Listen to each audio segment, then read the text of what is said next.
Good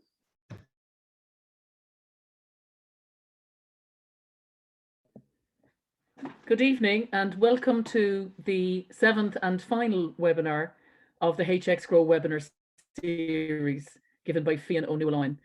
I'm assuming that you've all been to the series before at this stage and looking forward to the finale where Fiann will cover propagation from cuttings, air layering divisions and God knows what else. I have a few people to thank at the end, but take it away now, Fiann. Hi everybody, welcome to the last session. And when we started with sowing seeds, which is propagation, but it's the kind of it's the gardener's great joy to be able to take a seed, get it to germinate, have a plant, and thereafter either harvest its beauty or harvest it as a food or a medicine or a pretty plant for the kind of kitchen table or whatever. So it's fitting to end on other means of propagation because there's more going on than just seeds, and seeds can very often be a kind of either early spring or a late autumnal action. So the other techniques that we have means that we can propagate plants year round throughout the year. So just bear with me, I'll gather one or two things. So what I've done is what I want to kind of go through is several different types of propagation and what's the kind of the cut through to the secret technique that will guarantee success every time. So the first thing I want to look at, which is the easiest type, is division. And division is where you dig up a clump of plants and with a fork you prise them apart, or with a spade you slice them into sections, or even with a good old trusty bread knife you can cut through, and those separate clumps you can move to another part of the garden and they will take and rejuvenate. Now, divisions often is a technique where, say maybe you have a large clump of plants. So many plants, when they root into the ground, some will have a single taproot, and there's not much you can do with them. You can take cuttings and you can sow seeds, but when you lift, you disturb the plant, and very often those types of plants won't transplant well. They'll die off. Then there are plants that extend out long fibrous roots, and again, it's a single plant.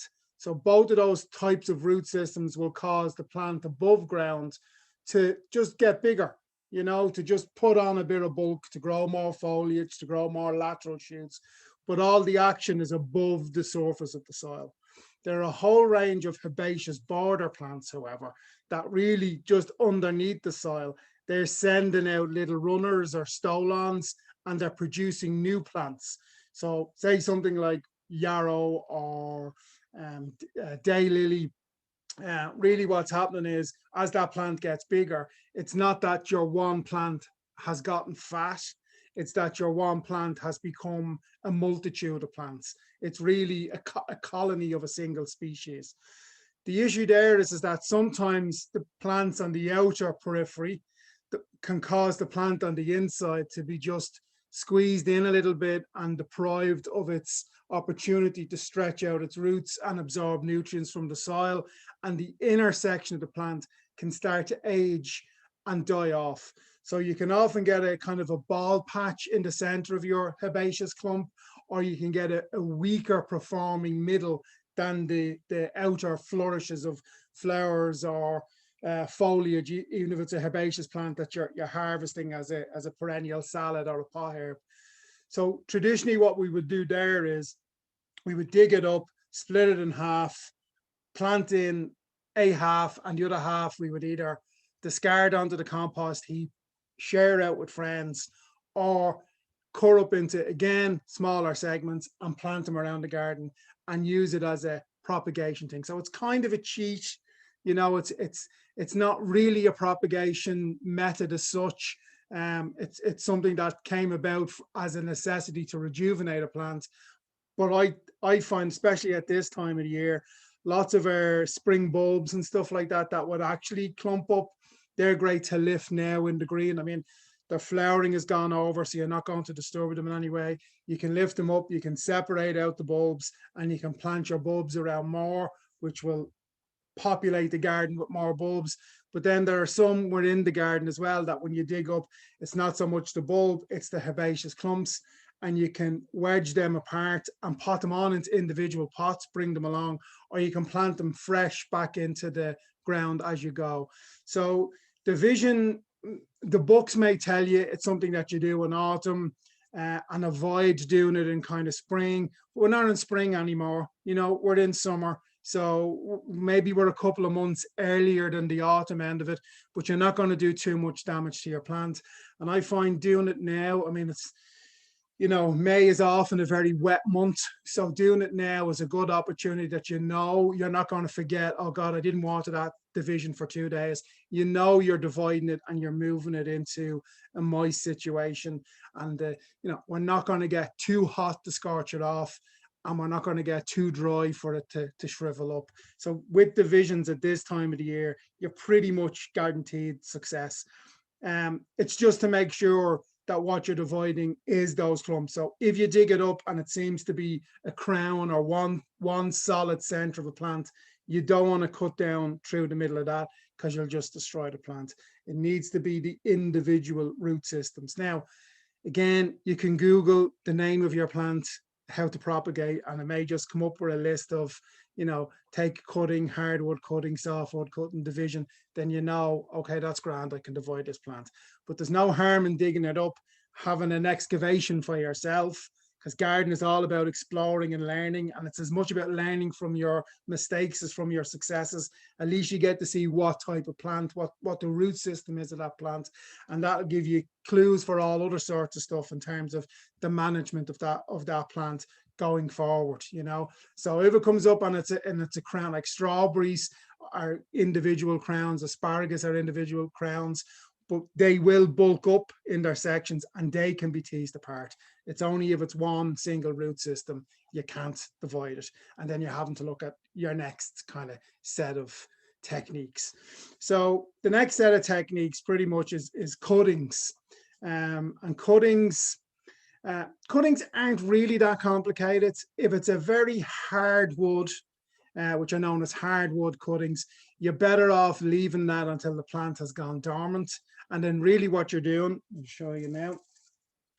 So here I have a dogwood stem, right? So it's in the full flush of doing what it does at this time of the year, which is put on lots of leaf, and it's even starting to flower. So at this time of the year, that's where all of its energy is going. Now we can still take a cutting from this because it's not fully hard, but it's hard enough. You can see it's not really a bendable plant as such. If we left this until the autumn time, there'd be no leaves on here. We just have a bare stem. We could just take a cutting off it with no foliage on it and stick it into, like a pencil, stick it into a plant pot of soil, sand, or perlite, and leave it alone for a year. And where we've made the nick will callus over within a couple of weeks. And where the callus forms, where the wound is, the plant sends auxins to it to repair it. Now, auxins are the plant hormones that also root. So many of the hormone rooting powders are there to activate the auxins in your root cutting. But the simple fact that if it's a hardwood cutting, the scabbing over, the healing of the plant at the base means that from this callus knob will come your new roots, and over the space of like 6 or 7 months it'll root. So that's everything from kind of dogwoods through to roses to anything that's a hard plant. Now I'll come back to this plant in a while because there's other options. But if you wanted to take a cutting, if you were desperate to take a cutting of it at this time of the year, then you could take a cutting of this size and strip off the side leaves all the way down. Strip off the side leaves, strip out the top leaf, because again, the auxins in the plant are going to the top of the leaf all the time to tell it to grow. And when you cut out the top leader growths, the auxins then are more moving in the system and they will find where you make your cut. So you can make your cut with a secateurs, or you can make your cut with a scissors, cut it at an angle. Now I won't cut it here because I want to use this as an example for something else, but you cut it at an angle. You can dip it into your rooting powder at that point, and then you can plant it on. One of the tips is to use the edge of your blade, whether it's a knife or a scissors or whatever, and just scrape off some of the bark around the edge. And you can see it's just like a little light shaving, you know. I don't know how close I can get to you with that, but it's just, you just take off a little bit of the cambium layer. And what that does is that gives it more of a wound surface for these auxins to travel to. And that means it won't just put on roots at the little angle cut, but it'll put on roots above it. So it's an extra way to get more of a rooting potential from your plant, just by scraping or scratching a little bit of the bark. If you're worried that you're going to go too deep, you could use a kind of a nail file, an emery board, and just go around the edge of it, and that'll help it take. So I won't come back. I'll come back to this in a while. So if you had a different plant, a softer plant, so here I have Forsythia. It gave me the bits of rain on it. So here I have Forsythia, and often with Forsythia, again, it's much softer. It's still a woody plant, you know. You can tell by the wooden stem. So this is last year's growth. This is this year's growth. Last year's growth is very brown. I don't know if that's picking up on the camera. Last year's growth is brown. This year's growth is green. So what you can do is you can take a heel, which is basically where you just peel it off where it joins the stem. See, that's the heel. So that little section there, all of the auxins will go there. That's where the wound or the tear is. All of the auxins will go there, and it will take. Now, you can still dip that into hormone rooting powder or hormone rooting gel, and again, plant it up into your plant pot, firm it around the edge, and get your plastic bag and put your plastic bag over the top of it to create a moisture zone contained within the planting pot. This probably won't fit over this bag, but you know what I mean? So it's within the pot, your bag is over it, you will have watered it in well, and that will retain a humid zone within there, and you won't see the roots coming out the bottom straight away, but what you will see is that the plant stays upright. If the plant starts to wilt, it's not a success. If the plant stays upright, it means that the turgor pressure is there. There's enough moisture inside to keep it upright. It's still photosynthesizing. That's the key. Once it's photosynthesizing, which is why it's a clear bag, once it's photosynthesizing, it means that it's feeding itself without a root system, and also that the auxins that are there are starting to move out and formulate the roots, and they have the energy to do that. And that's one of the key tricks in terms of when you are taking cuttings. They need light. So unlike seedlings and the seeds when we start off, some seeds like a little bit of light, some seeds like to be covered over and no light. Your rootings, your cuttings, they all want a lot of light because they need to keep feeding themselves while they're waiting to extend their roots out, and then they're happy, they'll take off. So it might slowly wilt for the first day or two. If day 3 it's not starting to perk back up again, you can try adding in an extra bit of water, or when I'm talking about homemade rooting powders, there's a little tip there to get it to come back upright and photosynthesize and extend out its roots. If you were to take something, so that's kind of a soft wood cutting or a soft tip cutting, plus a heel cutting, the 2 examples there. If you were to take something from the herbaceous border, which is a softer plant, now again, you'll see how pliable this one is, right? So that's cut 5 minutes before we came on air, and already it's starting to droop and wilt. With these, what you do again is you strip off the bottom leaves. Now, where these leaves come out, that's often known as a root node, and that's the parts of the plant that will root when we sink them into the medium. Now, the medium that we sink them into can be pure sands because they don't need nutrition. They just need to be held stable and for enough moisture to allow the roots to move out into. So it can be pure builder sand, kept moist, sunk in. It can be soil or compost that you have at home that you've sterilized. So how I recommend you sterilize the soil is heat. You can put it in a bit of tin foil, stick it in the microwave or stick it in the oven and cook it for, you know, if it's the microwave, 2 minutes will do it. If it's the oven, bake it on 200 for 20 minutes, and that will kill off all the bacteria in it. The problem is once you make the cut, bacteria is starting to form. Decay is looking to happen in the plant. So all we're trying to do with rooting and rooting agents is to allay the decay enough for the plant's oxygens to get there, form a scab and send out their root system. So these nodes along the plants, generally what is said is that you would then cut it at an angle at one of the nodes. Now, often when you cut it at an angle, well, what's that doing? It's giving you more root surface. If it was just straight across, you only have the diameter of the plant. Where cutting it at an angle, you're getting more root space for it to happen. Again, even just with your nail, you can scratch a little bit of the surface above where it's going to go. And when you sink it in, that damaged area will dry off. So it can also go into stuff like perlite or vermiculite and water it in well. Make sure your plant pot is sterilized too, as in give it a good scrub out with some washing up liquid.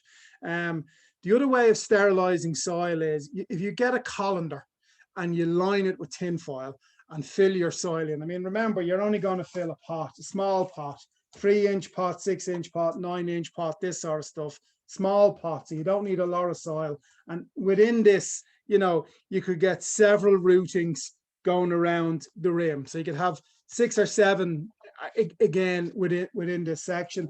And from a strip that you get, I mean, you could take the top off here and start again with this top. So you could literally cut it here.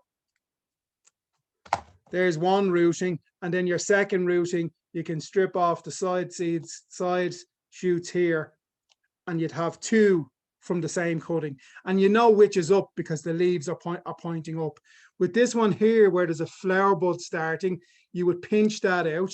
And again, that means the auxins that are already in the plant saying, I want a flower, they get sent back down to the base and they will root quicker. So you can have those lining around your soil. But in terms of sterilizing the soil, when you have your tin foil in the colander, put your amount of soil in. It can be ordinary garden soil, it can be a mixture of garden soil and sand, garden soil and perlite. We discussed this when we were looking at kind of the different soil mixes that we could have, but it doesn't really need nutrition, so we don't have to worry too much. The only thing we have to worry about is it's sterile.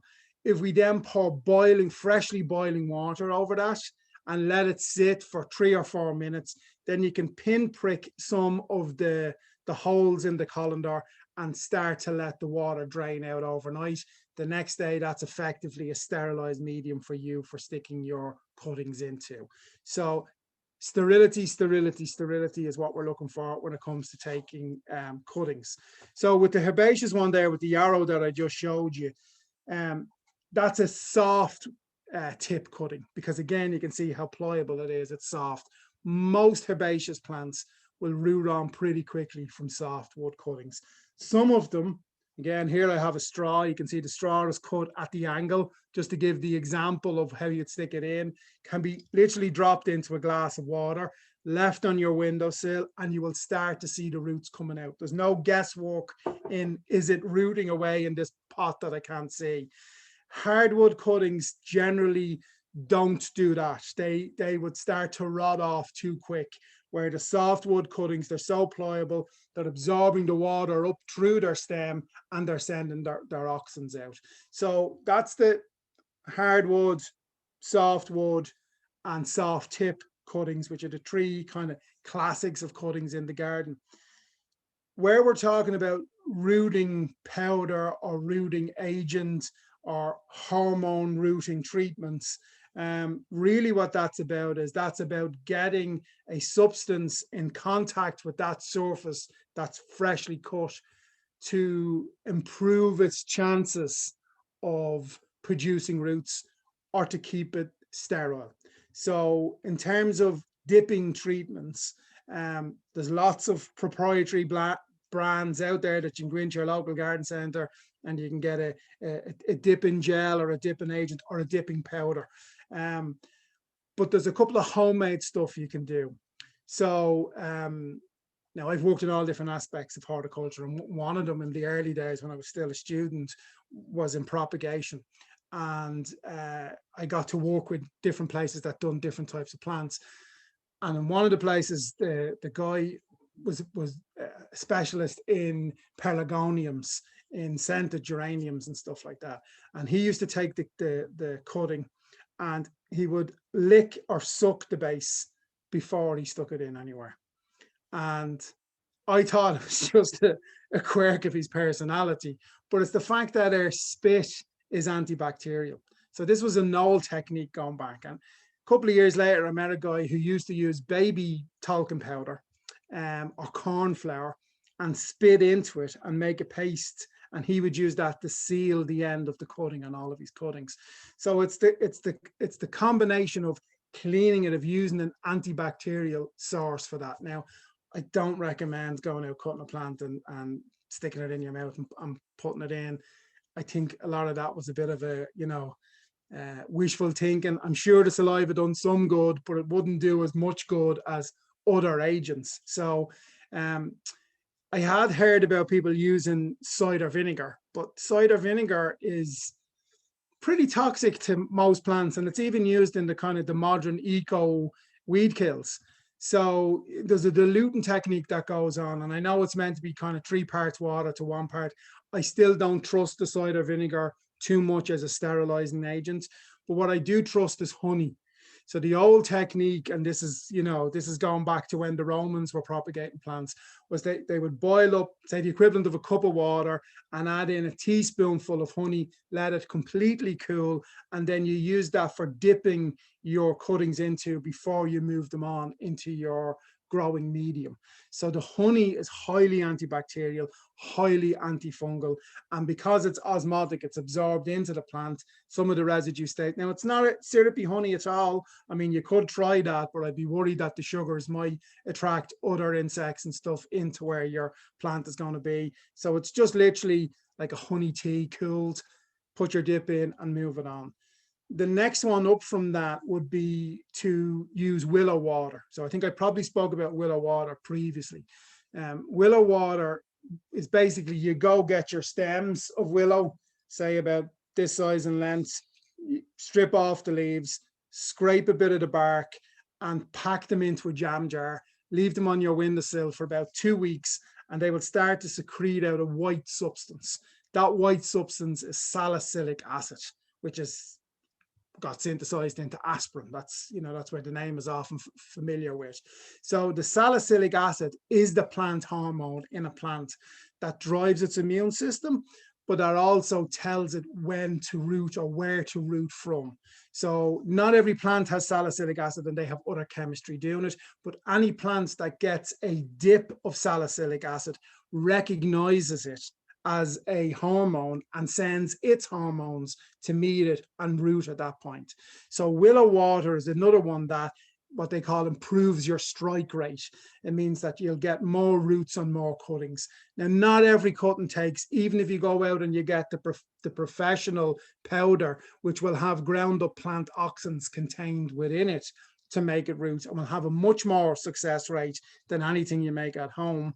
Even some of those won't necessarily root either. And again, no matter how clean you've washed stuff out, that can be just a tiny grain of bacteria, and the plant will start to rot at its base and it can't root and it will die off. If you have 5 or 6 in a pot and you see one starting to go, take that out immediately, because that will affect all of the other plants. So if there's one that's droopy leaves completely down and the other ones are doing okay, take that one out, lift it straight out, surgical strike, get rid of it, no messing. So your willow water is a great way to improve your strike rate. If you can't get to the point of making willow water, now, I don't know why you can't, because there's willow. Every canal in Dublin, every waste ground in Dublin, there's willow everywhere. You'll find it, you'll be able to make it. If you can't, as I said, salicylic acid was synthesized from aspirin. It's the same hormone. If you have an aspirin at home, ground it up, again, put it into, you wouldn't want a glass of water larger than that for 1 or 2 aspirins, and that's enough then to dip in. Or after you've done all your hormone root, a week in, to use the willow water or the aspirin water as a watering agent to pour in, to add in an extra flush of hormones. It's like your second jab or your booster to the germination of the roots at their point of source. So that's the success really with your herbaceous cuttings. The other cutting type that you can do is a root cutting. And that kind of works for stuff like comfrey and things like that, that really spread out by underground deep stolons.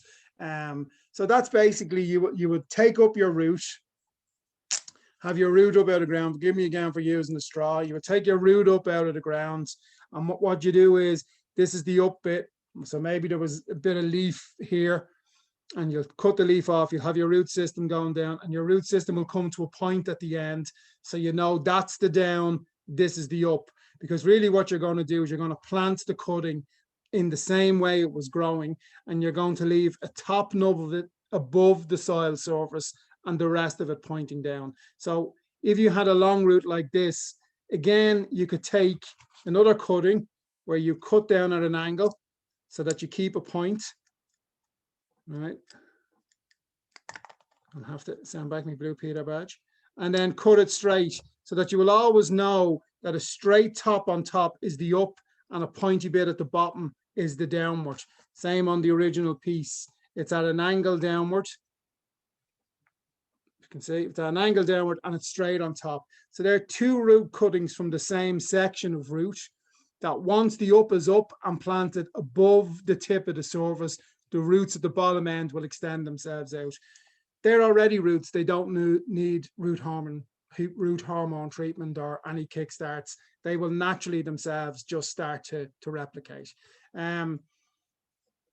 It won't necessarily work for every single plant, but for sort of plants that you can't necessarily divide, you can give it a go on. Lots of the more sturdy herbaceous plants works. Some shrubs work. What I find with most of the shrubs, if it's a woody shrub, your hardwood cutting does it the best, you know. But you can try each of the different techniques at different times of the year, and that way you've had 3 attempts at it. If 2 of them take, you've 2 new plants, or you've 20 new plants, depending on how many, you know, cuttings or root sections you took of each one. So once the root cuttings are in, because they're still live roots, the other plants that you have, you're going to have to remember that if you have the plastic bag over it, you have the humid zone in it. Some plants require bottom heat to take off, and that's where you might have to look at getting a heated propagator and setting it at 16 degrees Celsius or 20 degrees Celsius. You know, stuff like jasmine, if you're taking a cutting off jasmine, that needs 20 to 21. Again, that's a plant that grows in India, but something, you know, that we might have out like yarrow or whatever, that grows in Ireland. So that's okay with the ambient temperatures on your windowsill in Ireland, or in your lean-to or your cold frame or your greenhouse. So they're all great ways of bringing the plant on. I still would, if you have a particularly specialist plant, if you're dealing with a kind of delphinium or something like that, there's no harm in Googling to see, will it just take from a straight cutting, or does it need a little bit of bottom heat to guarantee a degree of success? And it's bottom heat. It's not the heat in the windowsill. It's not the heat in the greenhouse. It's heat underneath it. Now, there's not lots of plants. Most of the plants in your gardens will take from a simple cutting. Getting back to the woody one.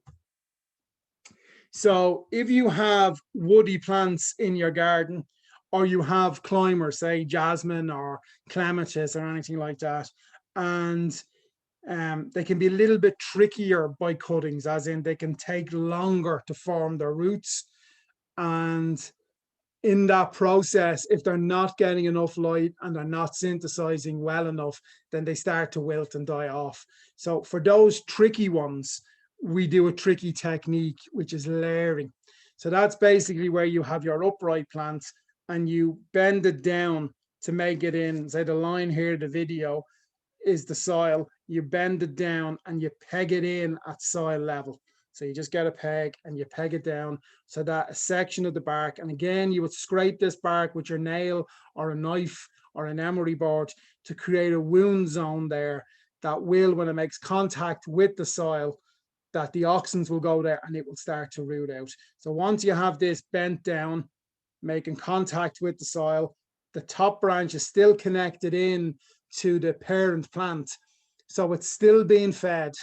The moisture is still getting in through, it's still keeping everything going. All of these leaves, the solar panels are opened out.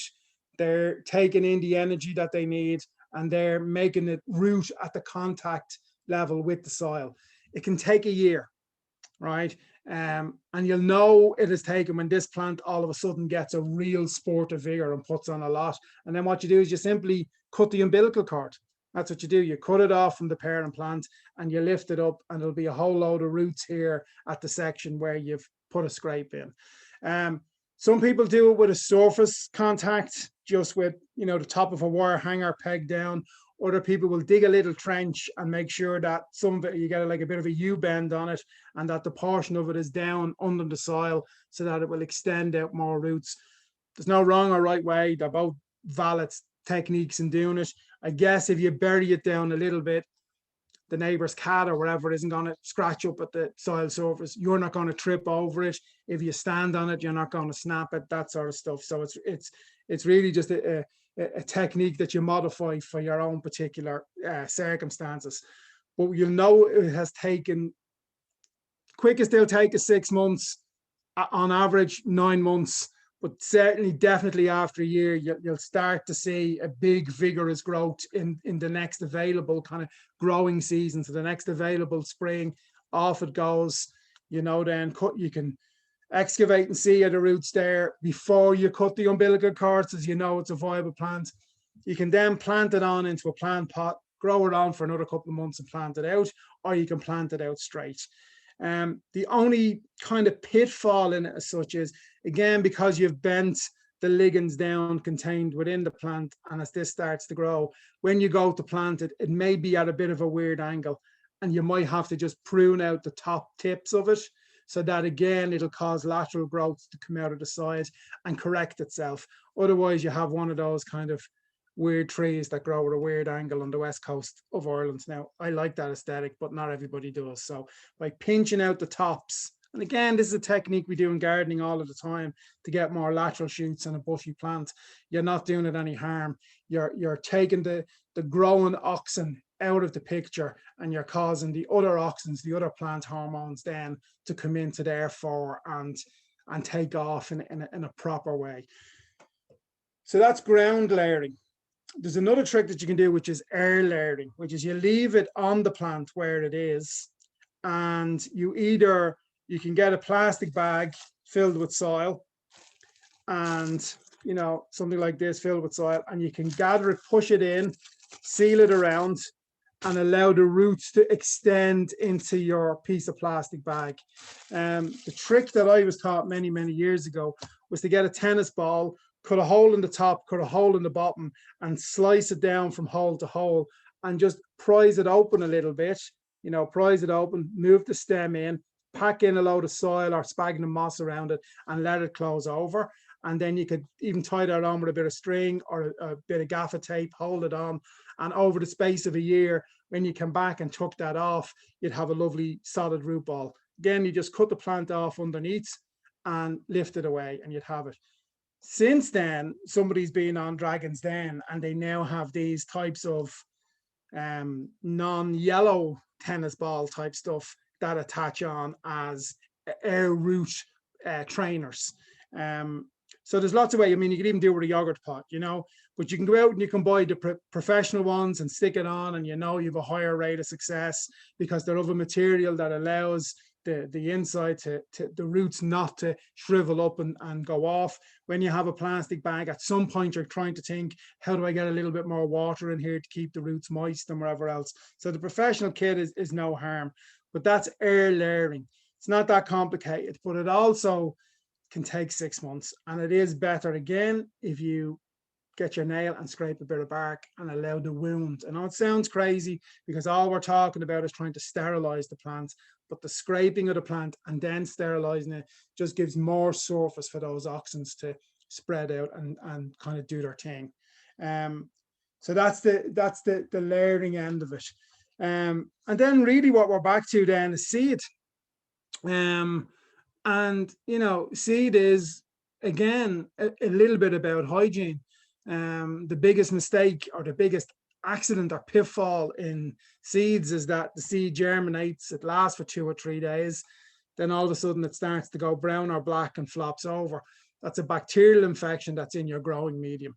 And I said in the first episode that the best way to do that is to water in with chamomile tea, because that's a natural antibacterial. Of course, you let it go cold, water it in. You can also water in with your willow water. You could also water in with your cooled honey tea. You could use a sterilizing agent. Now, there's different types. Some people like to use hydrogen peroxide in a very dilute formula to put it onto the soil surface even before they sow a seed. But sowing the seeds, if your compost is clean, your tray is clean, and you water in with a chamomile tea. And by chamomile tea, you don't have to grow your own chamomile tea. If you can, brilliant. But chamomile tea off the shelf from your local supermarket has all of the azulene and the right chemistry in it to sterilize that soil surface. And that should prevent your blackleg from happening, your seedlings from wilting off.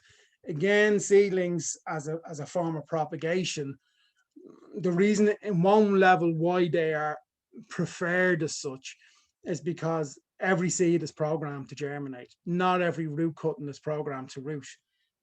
That's why you're trying to trick it by scraping the bark and adding in stuff that's going to get the auxins to come out. There's a little bit of work in it, where the seed, once it meets the right criteria, moisture, off it goes, and it will germinate and it's prime for success. Plus, if you take a cutting off a plant, you might get 3 cuttings off the stem you've taken.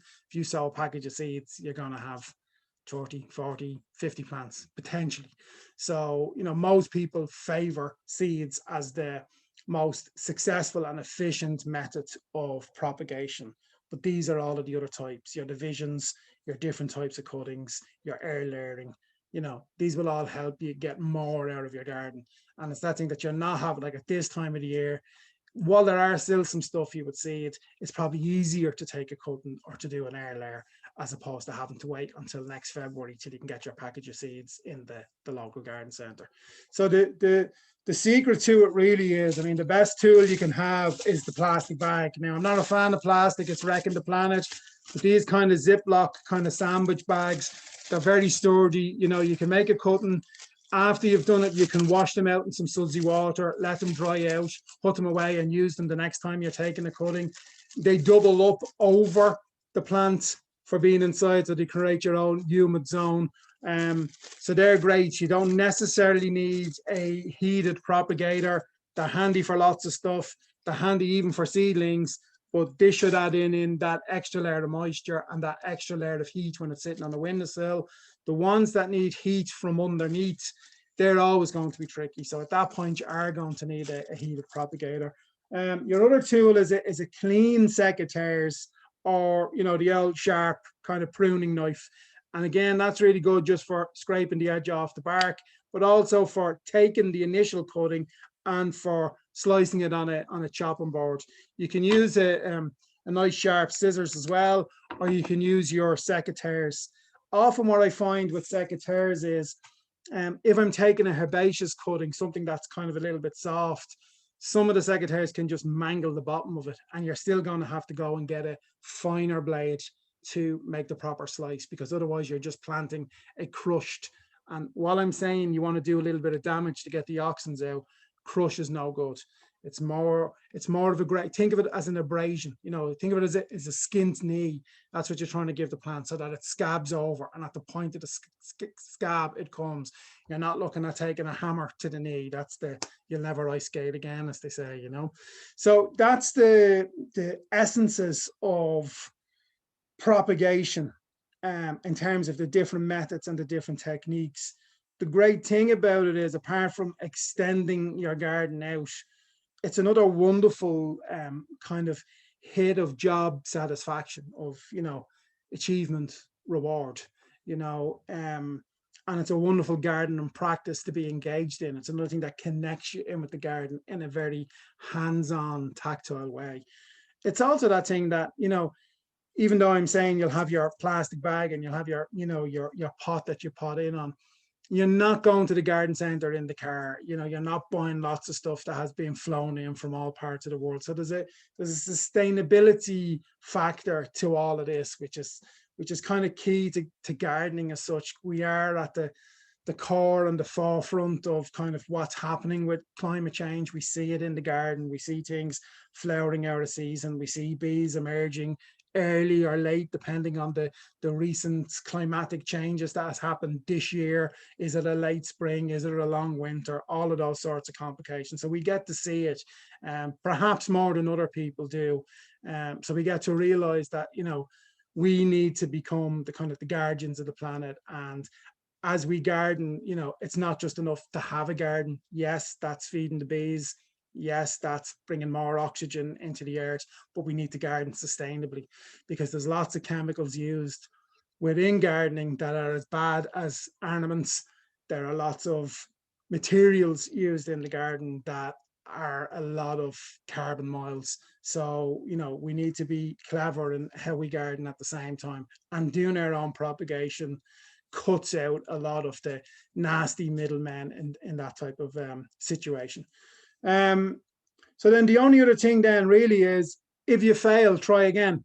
You know, not every seed germinates, not every strike takes. If you put the stuff into practice where you're using, like, we call it rooting agent, or we call it hormone treatment, a lot of them is just about the sterilization of that part of the plant so that it will do its own thing. It's the willow bark and the ones with aspirin in it, or the ones with particular plant hormones in it, are giving it a flood of hormones to kickstart it off. And I know I'm just after, you know, giving this little bit of mini speech about don't go to the garden center and pick up something that's being flown in, but maybe your little thing of rooting hormone powder will last you for 4 or 5 or 6 years, and that's the good boy. So the next time you're going in to buy a lot of plants or whatever, that's one of the kind of things that you can pick up. You don't have to pick up the poisonous weed kill. You don't have to pick up the fertilizers that do more harm than good, specifically to earthworms, but you can get the hormone rooting powder, or you can practice making your own at home. So that's it. Short and sweet, probably very straight through, but that's the best way to do it when it comes to this, because if we start going into, you know, 15 bullet points on each one, it starts to appear like there's a mystery or a complicated technique, and there's not. You take a clean cutting, you clean the plant, you plant it into a clean medium, and it will do its own thing. So that's the secret of success. So if we want to open up to questions or whatever, we can do that. Yeah, thanks so much, Fiann. It's very encouraging to us in HX Grow that well, for people like myself, we can learn from our mistakes, and for some of the more advanced gardeners, then they can maybe just keep trying to become more organic and more sustainable in what they do, and so on. So we'll definitely be sharing a lot of your learning amongst ourselves. There's a couple of questions there, Fiann. So the first one is, can I only divide rhubarb when it's dormant? Yes and no. Okay, it's more successful when it's dormant, because again, very often what happens, if you have to dig the entirety of the crown clump up out of the ground and slice it in half and put it back in again. If you're doing it now when it's in its good flush, you're going to knock it back by about 2 or 3 weeks before it starts putting on new edible stems. So you're losing a harvest. So while technically you can do it, you're missing a harvest. So if you're okay with that, maybe it's just hasn't been performing and it's all little brown clumps with bits on the edge, and that's where we were talking at the start, that really what you're looking to do is to rejuvenate the plant. Well, that's a surgical strike now to dig it up, divide it, and spread it out. You're going to lose a harvest anyway this year, so you'll get your bounty next year. But otherwise, I'd wait a month or two and then lift it and divide it, or even wait until autumn.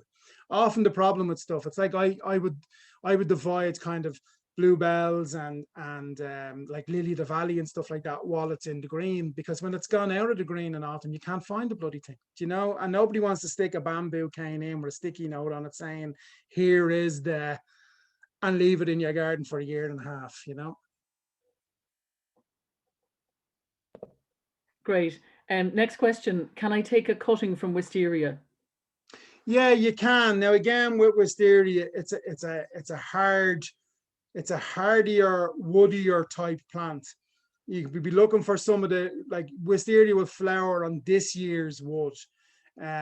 So when you're taking off a green strip of it, you would need to pick off any flowers that are there.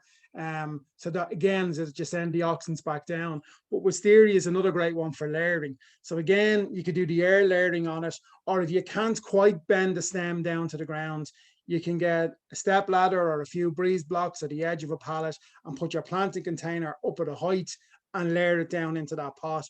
It's just to remember to keep that pot moist, because specifically with wisteria, they can be quite thirsty plants, and they're plants that really like a lot of sun too. So this thing where we're looking to give rooting plants maximum sunshine, it's already there. You've planted it already in an area that has lots of sunshine, but unfortunately that can mean it can when it's under stress, it can evaporate off more water. So the only thing there is just to keep an eye. Where the other stuff that's rooted, you don't have to worry too much. But wisterias, jasmines, those sort of semi-subtropical climbers, they need a little bit more attention. They can be a little bit more tricky.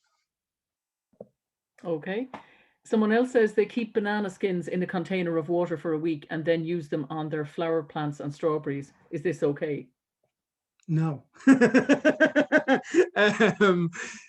Yes and no. Okay. Yes, in that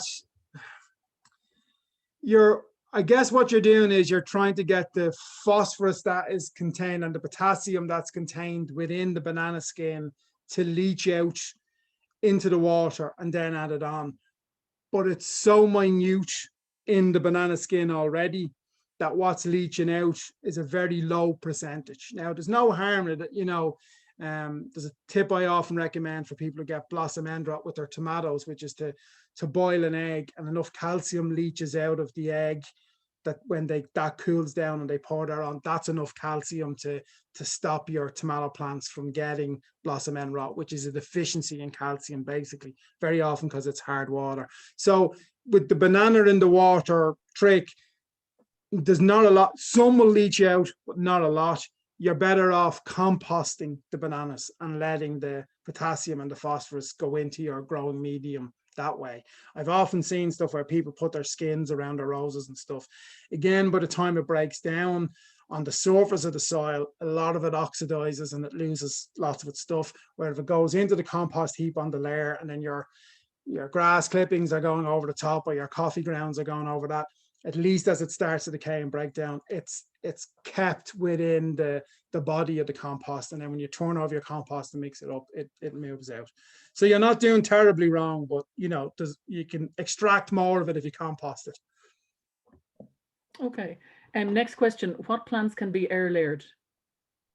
Any climber and any woody species. So it kind of needs, it needs a little bit of rigor to it, because again, you're going to attach a tennis ball or some sort of structure to it.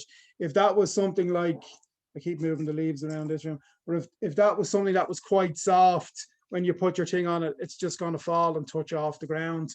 So your herbaceous plants, you generally don't, so stuff like your daylilies and your Shasta daisies and delphiniums and crocosmia and all of that, they're too leafy. They're not going to do it. Something where there's a decent thickness of stem, preferably a hard wood that you're able to scrape off the section and do it. So that's roses,